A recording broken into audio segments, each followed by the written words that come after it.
वालेकुम students, welcome to my YouTube channel. हम लोगों ने जो है वो टॉपिक स्टार्ट किया हुआ है स्ट्रक्चर ऑफ सेल। तो उसमें जो नेक्स्ट टॉपिक आज मैंने आपको पढ़ाना है वो है प्लास्टिड्स। प्लास्टिड्स जो है ये मेम्ब्रेन बाउंडेड ऑर्गेनेलीज ही हैं, जैसे कि बाकी और बहुत सी ऑर्गेनेलीज आपने देखी जो मेम्ब्रेन बाउंडेड है। ठीक है, इसी तरह से प्लास्टिड्स जो हैं ये भी मेम्ब्रेन बाउंडेड ऑर्गेनेलीज है।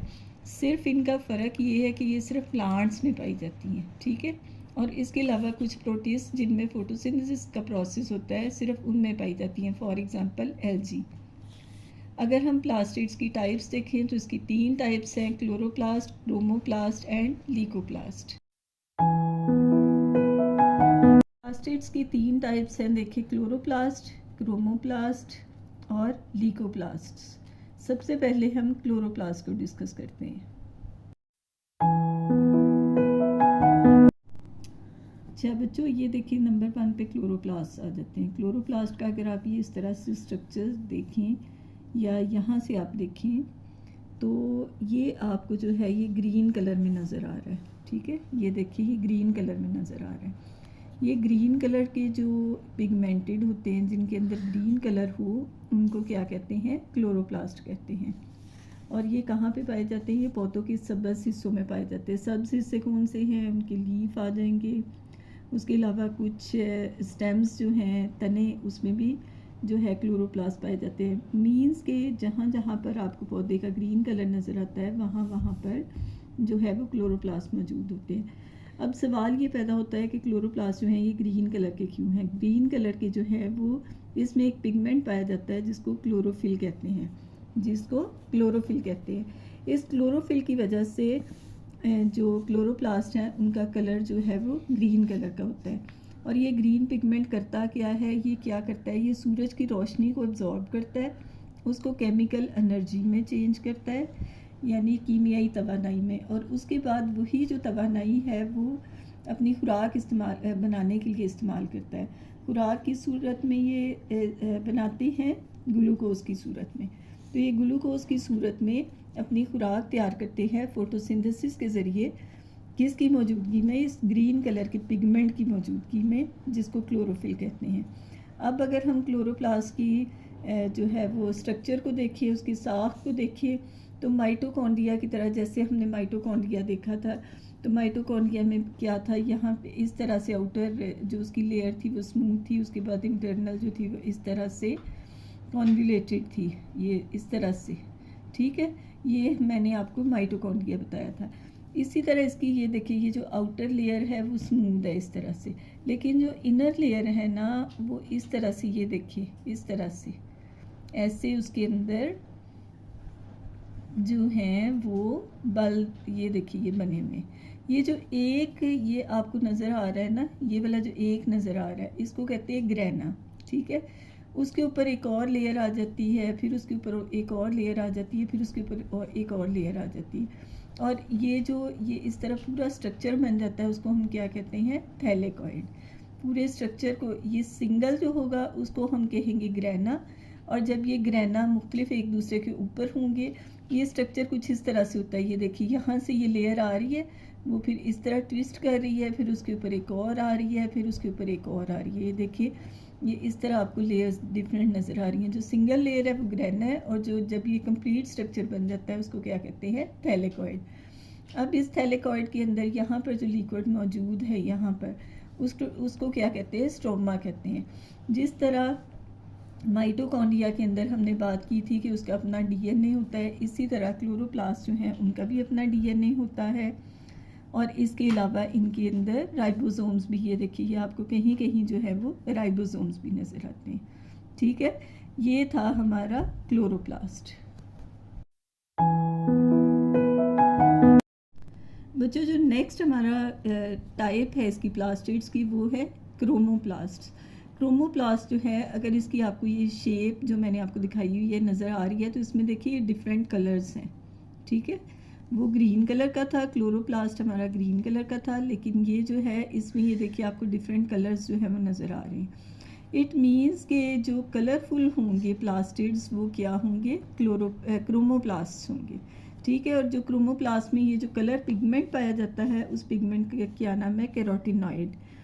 ये कैरोटिनॉइड जो है ये कहाँ पे पाया जाता है? ये फूल के हिस्सों में और फल के हिस्सों में, यानी पौधे के फूल में और फल में जो है ये कलर्ड पिगमेंट्स जो हैं पाए जाते हैं। इट मीन्स के जो फूलों का आपको कलरफुल सा कलर नज़र आता है या फल जो हैं वो कलरफुल आपको नज़र आते हैं, डिफरेंट फ्रूट्स हैं वो जो आपको कलर्ड नज़र आते हैं, तो वो कलर्ड किस वजह से नज़र आते हैं? वो क्रोमोप्लास्ट की वजह से नज़र आते हैं।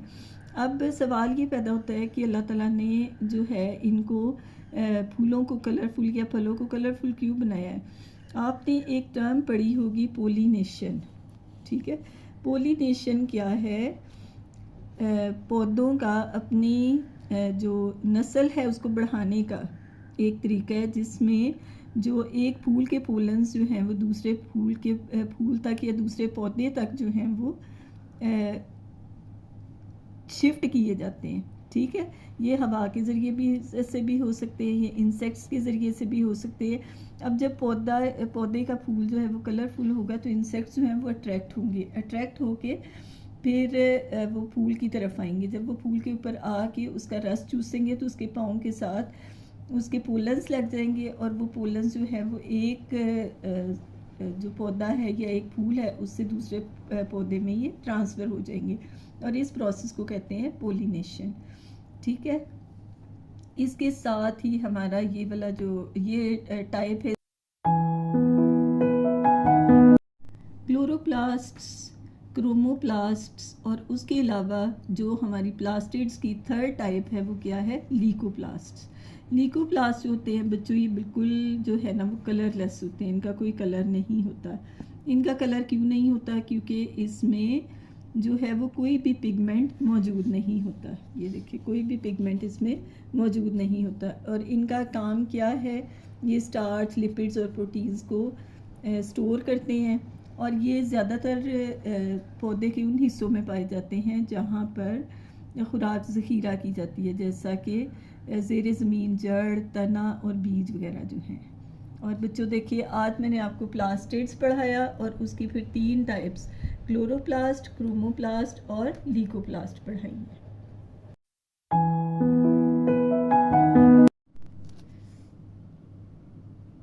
बच्चों, जो हमने सेल स्ट्रक्चर का नेक्स्ट टॉपिक पढ़ना है वो है वैक्यूल। वैक्यूल जो है ये सिंगल मेम्ब्रेन में लिपटी हुई एक ऑर्गेनेली है जो फ्लूइड से भरा होता है।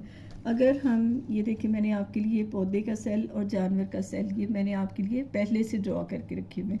अगर हम इसको देखें तो इसमें ये जो आपको दरमियान में ये पौधे का सेल है, ये इसकी आउटर क्या है? ये सेल वॉल है, ये इसकी सेल वॉल है। ठीक है, तो सेल वॉल और उसके बाद ये आपको बड़ा सारा जो है ये क्या नज़र आ रहा है? वैक्यूल नज़र आ रहा है। और ये जो साइड पे हो गया हुआ है ये इसका क्या है? न्यूक्लियस है। ठीक है, अगर हम एनिमल सेल देखें तो उसमें हमें सेंटर में जो है वो न्यूक्लियस नज़र आ रहा है, ये सेंटर में न्यूक्लियस है। और लेकिन उसमें हमें कई छोटे छोटे जो हैं वो वैक्यूल्स नज़र आ रहे हैं। तो अगर हम जानवर और पौधे के दोनों का कंपैरिजन करें तो जानवर के सेल में जो है वो छोटे छोटे वैक्यूल्स पाए जाते हैं, जबकि पौधे के सेल में सेंटर में एक बड़ा वैक्यूल पाया जाता है, जिसकी वजह से बाकी ऑर्गेनेलीज जो हैं वो यहाँ पे साइड पे हो जाएंगी। ठीक है, अगर हम जानवर के सेल की बात करें तो जानवर के सेल में जो है वो वैक्यूल्स जो हैं वो 2 तरह के होते हैं जो डिफरेंट ऑर्गेनिजम्स में देखे गए हैं। एक जो है कॉन्ट्रैक्टाइल वैक्यूल्स होते हैं। कॉन्ट्रैक्टाइल वैक्यूल इसको क्यों कहा जाता है? क्योंकि कॉन्ट्रैक्टाइल वैक्यूल जो है ये कॉन्ट्रैक्ट कर सकता है, जैसे कि उसके नाम से ही जाहिर है। ठीक है, यानी ये सिकुड़ने की इसके अंदर जो है वो क्वालिटी मौजूद होती है, जिसकी वजह से जो है इसको कॉन्ट्रैक्टाइल वैक्यूल कहते हैं। कॉन्ट्रैक्टाइल वैक्यूल क्या करता है? ये जिस सेल के अंदर जो एक्स्ट्रा पानी होता है उसको सेल से बाहर निकालने के लिए हेल्पफुल होता है। और ये ज़्यादातर जो देखने में आया है या इसकी वर्किंग जो ज़्यादातर देखने में आती है वो अमीबा और स्पॉन्जेस में होती हैं, क्योंकि अमीबा और स्पॉन्जेस जो हैं ये पानी में होते हैं और एक्स्ट्रा पानी जो है वो सेल में भर जाता है और सेल में से जो एक्स्ट्रा पानी है उसको बाहर फेंकने के लिए, ठीक है, कॉन्ट्रैक्टाइल वैक्यूल जो है वो बार बार सिकुड़ता है और एक्स्ट्रा पानी जो सेल के अंदर मौजूद होता है वो सेल से बाहर निकाल दिया जाता है। इसके अलावा दूसरी किस्म के जो वैक्यूल्स हैं वो होते हैं फूड वैक्यूल्स। फूड वैक्यूल्स कौन से होते हैं? जो कि पानी को भी ज़ख़ीरा कर लेते हैं, जो सेल के अंदर एक्स्ट्रा जो मटेरियल है उनको भी ज़ख़ीरा कर लेते हैं, और इसके अलावा मोस्टली जो है वो खुराक को निगलने के बाद जो वैक्यूल्स बनते हैं उनको फूड वैक्यूल्स करते हैं। और ये क्या क्या काम करते हैं? ये खुराक को ज़ख़ीरा करने का काम करते हैं। उसके बाद हम प्लांट के सेल की जो है वो बात करें तो प्लांट के सेल के जो सेंटर में है वो बिल्कुल बड़ा सारा एक वैक्यूल होता है, ठीक है। वैक्यूल की ये वाली जो आउटर लेयर है उसको कहते हैं टोनोप्लास्ट। इसको क्या कहते हैं? टोनोप्लास्ट, ठीक है। इसके अंदर एक जो लिक्विड इसके अंदर ऐसे से भरा होता है, उस लिक्विड को क्या कहते हैं? सेल सेप। सेल सेप जो है उसके अंदर क्या मौजूद होता है? उसके अंदर पानी होते हैं, नमकियात होते हैं, ठीक है। इसकी वजह से वैक्यूल के साइज़ के बड़े होने की वजह से जो ये देखेंगे यहाँ पे जो साइटोप्लाज्म है वो बिल्कुल जो है वो किनारों पे, देखें सेल के किनारों पे चला गया, ठीक है। अब जो वैक्यूल है उसके अंदर जो सेल सेप है, ठीक है, जो इसके अंदर लिक्विड है वो क्या करता है? वो इसके ऊपर सेल के ऊपर या साइटोप्लाज्म के ऊपर प्रेशर डालता है। उस प्रेशर को क्या कहते हैं? उस प्रेशर को कहते हैं टर्गर प्रेशर। उसको क्या कहते हैं? Turgor pressure. तो इस वैक्यूल की वजह से जो सेल्स के अंदर तनाव आ जाता है, ठीक है, जिसकी वजह से प्लांट सेल्स अपनी शक्ल को बरकरार रखते हैं, वो तनाव जो है उसको कहते हैं टर्जिडिटी, ठीक है, टर्जिडिटी। और इस प्रोसेस को जिसमें ये जो सेल सेप है ये इस तरह हर साइड पे प्रेशर डालता है, ठीक है, और प्लांट सेल जो है वो तन जाता है, फ्रेश हो जाता है, जिसको हम दूसरे अल्फाज में कहते हैं जी प्लांट सेल जो है वो बहुत फ्रेश हो गया है, ठीक है, उसमें पानी ज़्यादा है, वो फ्रेश है। तो वो किसकी वजह से है? वो इस टर्गर प्रेशर की वजह से है। बच्चों, इसके साथ ही हमारा जो टॉपिक है वैक्यूल्स का वो ख़त्म हो जाता है। नेक्स्ट बच्चों जो हमारा टॉपिक है वो है सेंट्रियोल। सेल स्ट्रक्चर का जो नेक्स्ट टॉपिक हमने पढ़ना है वो है सेंट्रियोल। सेंट्रियोल जो है ये प्लांट सेल्स में मौजूद नहीं होता, ये सिर्फ एनिमल सेल्स में ये पाया जाता है। अगर हम इसका स्ट्रक्चर देखें तो ये देखेंगे इस तरह से दो सेंट्रियोल्स पर मुश्तमिल होता है। इन दोनों को जो एक दूसरे के परपेंडिकुलर होते हैं, अमूतन एक दूसरे के ऊपर पड़े होते हैं, इस पूरी बॉडी को हम क्या कहते हैं? सेंट्रोसोम, ठीक है। सेंट्रोसोम के अंदर क्या होते हैं? इस तरह से दो सेंट्रियोल्स होते हैं। सेंट्रियोल्स की अगर हम मज़ीद इसका स्ट्रक्चर देखें तो ये इस तरह ट्रिपलेट्स पे, ये जो है ये 9 ट्रिपलेट्स पे, ये देखिए 1 2 3 4 5 6 7 8 9 ये ट्रिपलेट्स पे जो है ये मुश्तमिल होते हैं। और ये 9 ट्रिपलेट्स क्या हैं? ये माइक्रोट्यूब्यूल्स हैं जो कि ट्यूबुलन प्रोटीन्स के बने होते हैं, ठीक है। ये वाले जो 9 ट्रिपलेट्स हैं इसकी अगर हम मज़ीद आगे ये देखें इस तरह से, ये इस तरह ट्रिपलेट्स की सूरत में ये मौजूद होते हैं। ये क्या है? हमारा सेंट्रोसोम है, ठीक है। सेंट्रोसोम जो है ये जब सेल डिवीजन का टाइम होता है ये सेल के पास पड़ा होता है। जब सेल डिवीजन का टाइम होता है तो ये दोनों सेंट्रियोल्स जो हैं ये अलग अलग, अगर ये इस तरह से सेल है तो सेल के अंदर अगर यहाँ पर ये पड़े हैं तो ये सेल की एक साइड पे एक सेंट्रियोल चला जाता है और दूसरी साइड पे जो है वो दूसरा सेंट्रियोल चला जाता है।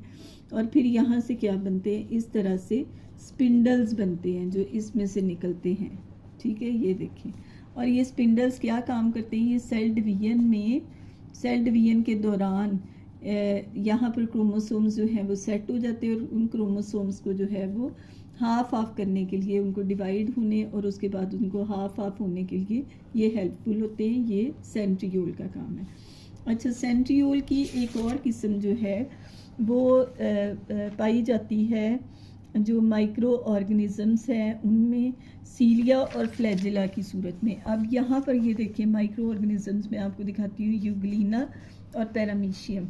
ठीक है, जनरली हम बात करते हैं कि सेंट्रियोल जो है ये न्यूक्लियस के पास पड़े होते हैं, लेकिन यूग्लिना और पैरामीशियम जो है इनमें जो सेंट्रियोल है वो यहाँ पर सेल मेम्ब्रेन के पास भी पड़े होते हैं, यहाँ पर सेल मेम्ब्रेन के पास भी पड़े होते हैं।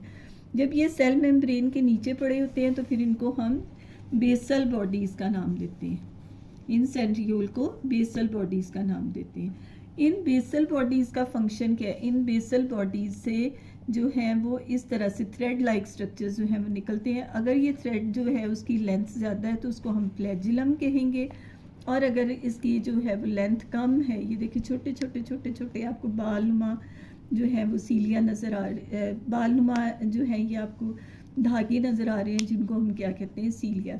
बेसिकली जो फ्लैजिलम है या सीलिया है, इनका फंक्शन क्या है? इनका फंक्शन जो है वो ये वाली जो बॉडी है, ये माइक्रो ऑर्गेनिज्म है, उसको मूव करने के लिए, लोकोमोशन के लिए, उसकी मूवमेंट के लिए, उसकी हरकत के लिए ये यूज़ होते हैं। इसी तरह से ये पैरामीशियम एक और माइक्रो ऑर्गेनिज्म है, उसकी मूवमेंट के लिए। ये देखिए उसने अगर इधर को इस तरफ को मूव करना है तो इस तरफ को, और अगर इस तरफ को मूव करना है तो फिर इस तरफ को ये मूव करेंगे, और उसके साथ ही ये पूरा ऑर्गेनिज्म जो है वो मूव कर जाएगा। ठीक है, और ये जो फ्लैजिला और सीलिया है, इनका अगर हम इंटरनल स्ट्रक्चर देखें तो ये भी बिल्कुल सेंट्रियोल की तरह ट्यूबुलर प्रोटीन के ही बने होते हैं। लेकिन कुछ जो जानदार हैं उनमें प्रोकैरियोटिक फ्लैजिला जो है, प्रोकैरियोट्स में ये जो फ्लैजिला है ये फ्लैजिलन प्रोटीन से मिलके बने होते हैं। तो बच्चों इसके साथ ही जो है हमारा सेंट्रियोल का टॉपिक भी ख़त्म हो जाता है। जी, तो बच्चों आज की जो वीडियो मैंने आपके साथ शेयर की उसमें मैंने 3 टॉपिक्स को कवर करने की कोशिश की है। एक है प्लास्टिड्स, दूसरे वैक्यूल्स और तीसरे सेंट्रियोल्स। तो उम्मीद है कि आपको ये टॉपिक्स पढ़कर सुनकर जो है वो काफ़ी हेल्पफुल होंगे आपके लिए पढ़ाई में। और अगर आपको मेरी ये वीडियोस अच्छी लगे तो मेरे चैनल को सब्सक्राइब करें और लाइक करें और आगे शेयर भी करें। Thank you so much.